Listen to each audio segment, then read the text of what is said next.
mùa thu cây có mùi vàng cây bằng lá đỏ nằm kề bên nhau phố xưa nhà cổ mai ngói thơ nhau Hà Nội mùa thu Hà Nội mùa hoa xưa về thơm từ cơn gió một cốm xanh về thơm bàn tay nhỏ xưa miền đang hướng chân hoa hồ Tây chiều đó mặt nước vàng ơi ta ra người đời sớm buồn nhớ mình dâng gần nhỏ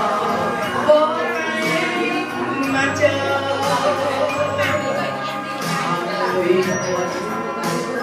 đi giữa mọi người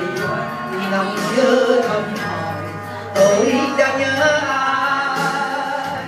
sẽ có một ngày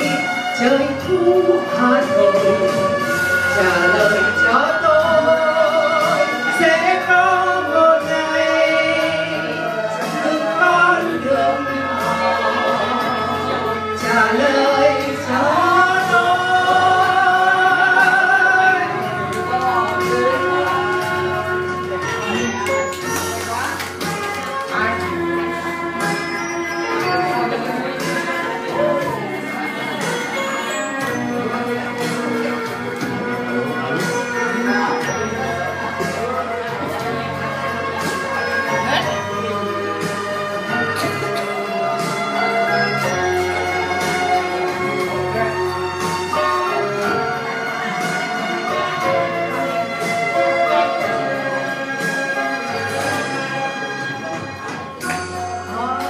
mùa thu